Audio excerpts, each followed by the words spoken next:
Hello ನಮಸ್ಕಾರ ಎಲ್ರಿಗೂ. ಇವತ್ತಿನ ಬ್ಲಾಗ್ನ ಶುರು ಮಾಡ್ತಿದ್ದೀನಿ.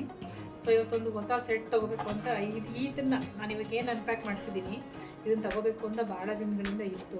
ನಮ್ಮ ಹೆಂಗಸ್ರಿಗೆ ಹಾಗೆ ಇಲ್ವಾ, ಎಷ್ಟೇ ಪಾತ್ರೆ ಇರಲಿ ಮನೇಲಿ ಏನೇ ಇರಲಿ ಹೊಸ ದಿನ ತೊಗೋಬೇಕು ಅಂತ ಆಸೆ ಇರುತ್ತೆ. ನನಗೂ ಹಾಗೇನೆ ತೊಗೋಬೇಕು ಅಂತ ಭಾಳ ದಿನಗಳಿಂದ ಇತ್ತು.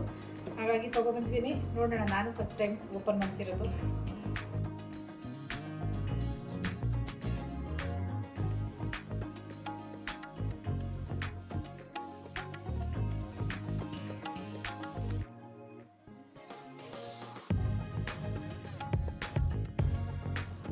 ತುಂಬಾ ಚೆನ್ನಾಗಿದೆ, ಸಿಕ್ಕಾಪಟ್ಟೆ ವೆಯ್ಟ್ ಇದೆ ಮಾತ್ರ. ಪಾತ್ರೆಗಳು 3 ಬೌಲ್ ಬಂದಿದೆ. ಇದು ಒಂದು ಚಿಕ್ಕದು, ಇನ್ನೊಂದು ಮೀಡಿಯಮ್ ಸೈಜ್ ಒಂದು ಬರುತ್ತೆ, ಮತ್ತು ದೊಡ್ಡದೊಂದು ಬರುತ್ತೆ. 3 ಇದ್ದಾವೆ. ತುಂಬ ಚೆನ್ನಾಗಿದೆ ಮಾತ್ರ. ನೋಡ್ತಿರ್ಬೋದು, ಕಾಣಿಸುತ್ತೆ ಅಂತ ಅಂದ್ಕೊಂಡಿದ್ದೀನಿ ಕ್ಯಾಮ್ರಾಗೆ. ದೊಡ್ಡದ್ರಲ್ಲಿ ಬಿರಿಯಾನಿ ಎಲ್ಲ ಮಾಡ್ಬೋದು, ಸ್ವಲ್ಪ ಸಾಂಬಾರು, ಚಿಕನ್ ಬಿರಿಯಾನಿ, ವೆಜ್ ಬಿರಿಯಾನಿ ಈ ಥರದ್ದೆಲ್ಲ ಮಾಡ್ಬೋದು. ಚೆನ್ನಾಗಿರುತ್ತೆ ವಿತ್ ಲಿಡ್ ಇದೆ. ಭಾಳ ಚೆನ್ನಾಗಿದೆ ಮಾತ್ರ. 3 ಅಷ್ಟೇ, ಏನೋ ಒಂಥರ ಡಿಫ್ರೆಂಟ್ ಆಗಿದೆ, ಚೆನ್ನಾಗಿದೆ 3. ಸೊ ಲಿಡ್ ಕೊಟ್ಟಿದ್ದಾರೆ, ಅದಕ್ಕೆ ಮೇಲ್ಗಡೆ ಒಂದು ಏನು ಹೇಳ್ತಾರೆ ಅದಕ್ಕೆ, ಅದನ್ನು ಫಿಕ್ಸ್ ಮಾಡ್ಕೋಬೇಕು. ಫಿಕ್ಸ್ ಮಾಡಿರಲಿಲ್ಲ, ಹಾಗಾಗಿ ನಾವೇ ಫಿಕ್ಸ್ ಮಾಡ್ಕೊಳ್ಳೋಕೆ ಕೊಟ್ಟಿದ್ದಾರೆ. ಅದನ್ನು ಸಪ್ರೇಟಾಗಿ ಕೊಟ್ಟಿದ್ದು. ಸೊ ನಾನು ಅದನ್ನು ಫಿಕ್ಸ್ ಮಾಡ್ತಿದ್ದೀನಿ. ಇವಾಗ ನೋಡ್ಬೇಕು ಒಂದ್ಸಲ ಇಲ್ಲಿ ಕುಕ್ ಮಾಡಿ ಹೆಂಗೆ ಬರುತ್ತೆ ಅಂತ ಹೇಳಿ. ಒಂದ್ಸಲ ಕುಕ್ ಮಾಡೋದು ಒಂದು ರಿವ್ಯೂ ನಿಮ್ಗೆ ಹಾಕ್ತೀನಿ ಹೆಂಗೆ ಬರುತ್ತೆ ಅಂತ. ಇದನ್ನು ಸೀಸನಿಂಗ್ ಬೇರೆ ಮಾಡಬೇಕಂತೆ. ಸೊ ಹಂಗಾಗಿ ಇವತ್ತೊಂದಿನ ಸೀಸನಿಂಗ್ ಮಾಡಿ ನಾಳೆ ಮಾಡೋಣ ಅಂತ.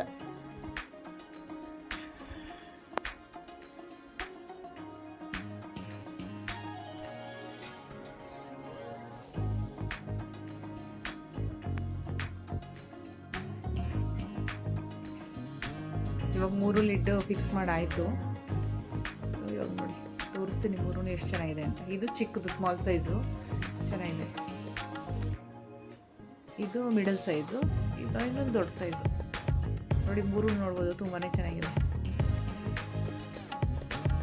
ಇದು 3ಕ್ಕೂ ಇವಾಗ ಸ್ವಲ್ಪ ಸೀಸನಿಂಗ್ ಮಾಡಿ, ಅಂದರೆ ಸ್ವಲ್ಪ ಅದ್ರ ಲೈಟಾಗಿ ಬಿಸಿ ಮಾಡಬೇಕಂತೆ.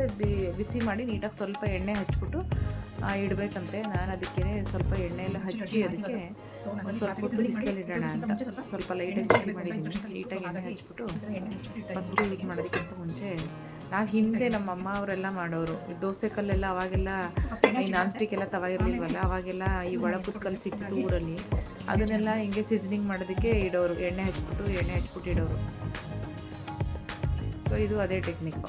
ಆ ಕಲ್ಲು ಆ ಥರ ಇಟ್ಟಾಗ ದೋಸೆಗಳೆಲ್ಲ ಏನೂ ಕಿತ್ತೋಗ್ತಿಲ್ಲ, ತುಂಬ ಚೆನ್ನಾಗಿ ಬರ್ತಿತ್ತು, ತುಂಬ ದಿನ ಬಾಳಿಕೆ ಬರ್ತಿತ್ತು ಕಲ್ಲು. ಹಾಗಾಗಿ ಅದೇ ನೆನಪಾಗುತ್ತೆ ಇವಾಗ ಮಾಡೋದು ನೋಡಿದ್ರೆ. ನಮಗೆ ಸಿಕ್ಕಾಪಟ್ಟೆ ಬಿಸಿಲಿದೆ ನೋಡ್ಬೋದು ಹೊರಗಡೆ. ಸೊ ಆದರೆ ಆಲ್ಮೋಸ್ಟ್ ಆಗಲೇ ಮಧ್ಯಾಹ್ನ ಆಗೋಗಿದೆ. ಹೊಟ್ಟೆಗೇನು ಅಡುಗೆಗೇನು ಮಾಡಿಲ್ಲ, ಏನಾದರೂ ಮಾಡಿಲ್ಲ ಅಂತ ಸ್ವಲ್ಪ ಬೇಗ ಮಾಡಬೇಕಿತ್ತು. ಏಕೆಂತಂದರೆ ತರಕಾರಿ ಸಾಂಬಾರೆಲ್ಲ ಮಾಡಿ ಎಲ್ಲ ಮಾಡೋಷ್ಟು ಟೈಮ್ ಇಲ್ಲ. ಮಾಡೋಣ ಇವಾಗ ಸ್ವಲ್ಪ ಮಜ್ಜಿಗೆ ಸಾಂಬಾರು ಮಾಡಿ ಸ್ವಲ್ಪ ಮುದ್ದೆ ಮಾಡ್ಕೊಂಡು ಬೇಗ ಆಗುತ್ತೆ. ಸಿಂಪಲ್ಲಾಗಿ ಮಾಡೋವಂಥದ್ದು. ತುಂಬ ಒಂದು 5 ಮಿನಿಟ್ಸಲ್ಲೆಲ್ಲ ಆಗೋಗುತ್ತೆ ಈ ಸಾಂಬಾರು. ಮೊಸರು ಒಂದಿದ್ರೆ ಸಾಕು. ಶುರು ಮಾಡೋಣ ಇವಾಗ. ಮೊಸರು ಸಾಂಬಾರು ಮಾಡೋಣ. ಸ್ವಲ್ಪ ಚಪಾತಿನೂ ಇದೆ, ನೋಡೋಣ ಚಪಾತಿ ಬೇಕು. ಚಪಾತಿ ಇಲ್ಲ ಅಂತಂದರೆ ಮುದ್ದೆ ಏನಾದರೂ ಬೇಕು ಅಂತಂದರೆ ಮುದ್ದೆ ಮಾಡ್ಕೊಳ್ಳೋಣ ಅಂತ. ಮಗ ಏನು ಕೇಳ್ತಾರೆ ಮಾಡೋಣ ಅಂತ ಬಾಣಲಿ ಇಟ್ಕೊಂಡಿದ್ದೀನಿ. ಇವಾಗ ಸ್ವಲ್ಪ ಎಣ್ಣೆ ಹಾಕ್ಕೊಂಡಿದ್ದಕ್ಕೆ ಒಂದು ಸ್ವಲ್ಪ ಸಾಸಿವೆ, ನಿಮ್ಗೇನಾದ್ರು ಸ್ವಲ್ಪ ಕಡಲೆಬೇಳೆ ಬೇಕು ಅಂದರೆ ನೀವು ಕಡಲೆಬೇಳೆ ಆ್ಯಡ್ ಮಾಡ್ಕೋಬೋದು.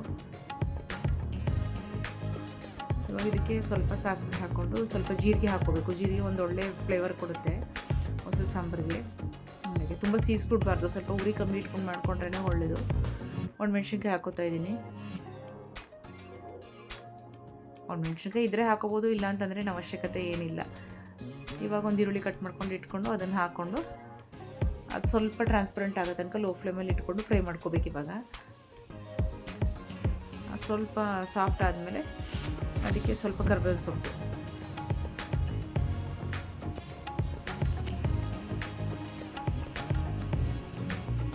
ಇವಾಗ ಸ್ವಲ್ಪ ಕರಿಬೇವು ಸೊಪ್ಪು ಹಾಕೋತಾ ಇದ್ದೀನಿ.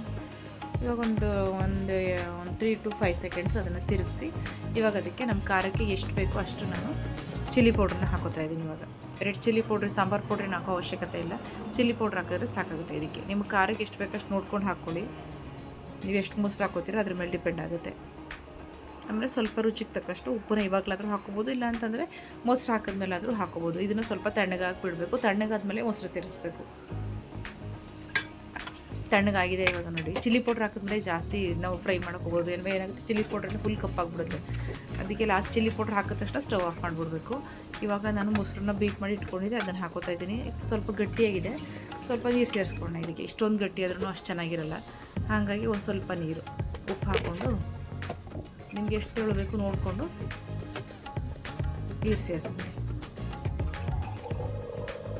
ಬೇಗ ದಿಢೀರಂತ ಆಗುತ್ತೆ, ಅರ್ಜೆಂಟಲ್ಲಿ ಇದ್ದಾಗ ಮಾಡ್ಕೊಬೋದು ಆರಾಮಾಗಿ. ಮುದ್ದೆನೂ ಊಟ ಮಾಡ್ಬೋದು, ಅನ್ನಕ್ಕೂ ತುಂಬ ಚೆನ್ನಾಗಿರುತ್ತೆ. ಮುದ್ದೆಗೆ ಒಂದು ಹಪ್ಪಳ ಅಥವಾ ಉಪ್ಪಿನಕಾಯಿ ಏನಾದ್ರು ಜೊತೆಲಿದ್ರೆ ಒಳ್ಳೆ ಕಾಂಬಿನೇಷನ್ನು. ಸೊ ಇವಾಗ ಚಪಾತಿ ಇದೆ, ಇವತ್ತಿನ ಊಟ ಮಧ್ಯಾಹ್ನದ್ದು ಕೋಸಿನ ಪಲ್ಯ ಇದೆ, ಮತ್ತು ರೈಸು, ಮಜ್ಜಿಗೆ ಸಾಂಬಾರು. ಸೊ ಊಟ ಎಲ್ಲ ಆಯ್ತು. ಇವಾಗ ಇಬ್ಬರದೂ ಇನ್ನೊಂದು ಸರ್ಪ್ರೈಸ್ ಇದೆ ನಿಮಗೆ. ಒಂದು ಏರ್ ಫ್ರೈಯರ್ನ ತೊಗೊಂಡಿದ್ದಾನೆ, ಅದೊಂದು ತೋರಿಸ್ಬೇಕು ನಿಮಗೆ. ನಾನು ಅದನ್ನು ಅನ್ಬಾಕ್ಸ್ ಮಾಡಿ ನೋಡೋಣ. ಇವಾಗ ಅಲೆಕ್ಸನ್ ಜೊತೆ ಸ್ವಲ್ಪ ಆಟ ಆಡೋಣ ಅಂತ ಹೇಳಿ ಅದನ್ನು ಸುಮ್ಮನೆ ಹೆಂಗೆ ಇದು ಮಾಡ್ತಿದ್ದಾನೆ, ಸ್ನಾನ ಕರ್ಕೊಂಡು ಹೋಗೋಣ ಅಂತ. ಅದೆಷ್ಟು ನೋಡಿ ಎಷ್ಟು ಚಾಲಕ ಅಂತ. ಸ್ನಾನ ಅಂತಂದ್ರೆ ಆಗಲ್ಲ, ಕರ್ಕೊಂಡು ಹೋಗೋದೇ ಭಾಳ ಕಷ್ಟ. ಸ್ನಾನ ಕರೆದ ತಕ್ಷಣ ಓಡ್ತಿದ್ದಾಳೆ ಆ ಕಡೆಗೆ, ಓಡಿ ನೋಡಿ ಮಂಚದ ಕೆಳಗಡೆ ಹೊಸ್ಕೊಂಡ್ಬಿಟ್ಟಿದ್ದಾಳೆ. ಈಗಂತೂ ಏನಾದರೂ ಈಚೆಗೆ ಬರಲ್ಲ, ಎಷ್ಟು ಕರೆದ್ರೂ ಬರಲ್ಲ ಇವಾಗ ಈಚೆಗೆ. ಸೇಫ್ ಜಾಗ ಅದು, ಹೋಗಿ ಕೆಳಗಡೆ ಹೊಸ್ಕೊಂಡ್ಬಿಡೋದು. ಸ್ನಾನ ಕರ್ಕೊಂಡು ಹೋಗೋದು ಅಂದ್ರೆ ಭಾಳ ಕಷ್ಟದ ಕೆಲಸ. ಏನಾದರೂ ಯಾಮರ್ಸಿ ಕರ್ಕೊಂಡು ಹೋಗ್ಬೇಕು ಹೊರ್ತು ಬಾ ಸ್ನಾನ ಮಾಡ್ತೀನಿ ಅಂತಂದರೆ ಬರಲ್ಲ, ಯಾವುದೇ ಕಾರಣಕ್ಕೂ ಬರಲ್ಲ. ಸೊ ಇವಾಗ ಏರ್ ಫ್ರೈಯರ್ ತೊಗೊಂಡಿದ್ದಾನೆ ಮಗ. ಇದು ತುಂಬ ದಿನ ತೊಗೋಬೇಕು ಅಂತಿತ್ತು, ಸೊ ತೊಗೊಬಂದಿದ್ದಾನೆ. ನೋಡೋಣ.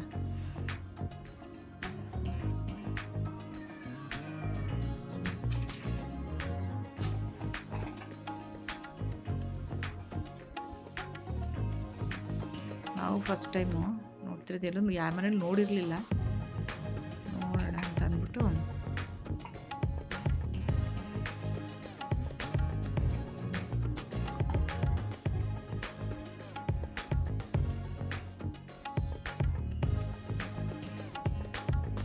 ಇವಾಗ ಏನಾದರೂ ಒಂದು ಐಟಮ್ ಟ್ರೈ ಮಾಡೋಣ ಅಂತ ಹೇಳಿ ಅದಕ್ಕೊಂದು ಪೇಪರ್ ಹಾಕೋತಾ ಇದ್ದೀವಿ.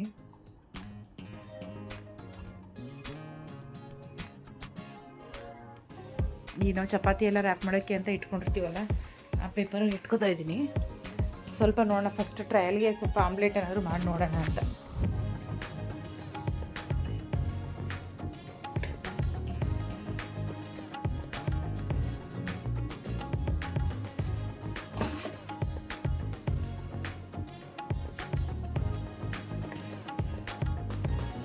ಇವಾಗ ಇದಕ್ಕೆ ಒಂದು ನೋಡೋಣ ಫಸ್ಟ್ ಟ್ರಯಲ್ ಹೆಂಗೆ ಬರುತ್ತೆ ಅಂತ, ಆಮ್ಲೆಟ್ ಹೆಂಗೆ ಬರುತ್ತೆ ಅಂತ ಟ್ರೈ ಮಾಡಿ ನೋಡಬೇಕು. ಚೆನ್ನಾಗಿ ಬಂದರೆ ನೋಡೋಣ, ಹೇಳ್ತೀನಿ ನಿಮಗೂ ರಿವ್ಯೂ.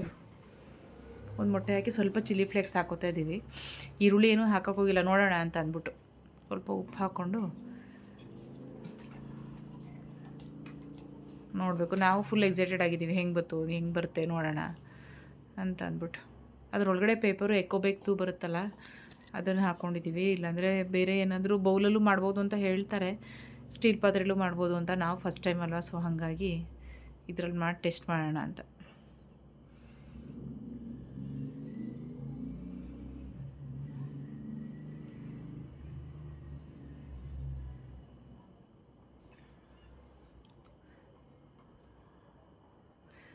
ನೋಡಿ ಇವಾಗ ಇಡ್ತಾಯಿದ್ದು, ಮತ್ತು ಅದಕ್ಕೆ ಟೈಮ್ ಏನೋ ಸೆಟ್ ಮಾಡಬೇಕಂತೆ. ಟೈಮ್ ಸೆಟ್ ಮಾಡಿ ಆನ್ ಮಾಡಬೇಕು.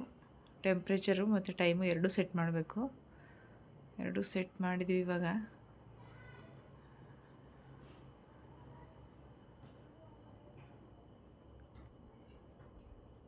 ತ್ರೀ ಮಿನಿಟ್ಸು 180 ಡಿಗ್ರಿಲಿ ಇಟ್ಟಿದ್ದಾನೆ. ನೋಡೋಣ ಹೆಂಗೆ ಕುಕ್ ಆಗುತ್ತೆ ಅಂತ. ನೋಡಿ ತೆಗಿತಾ ಇದ್ದೀನಿ ಇವಾಗ, ನೋಡೋಣ. ಸೈಡಲ್ಲೆಲ್ಲ ಪೇಪರ್ ಸ್ವಲ್ಪ ಬ್ರೌನ್ ಆಗಿದೆ.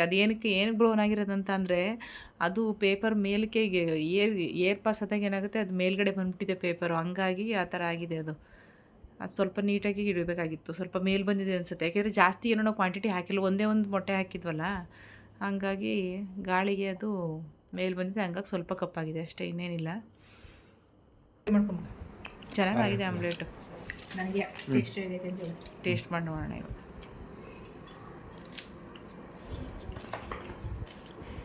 ನಾನು ಮಾಡು.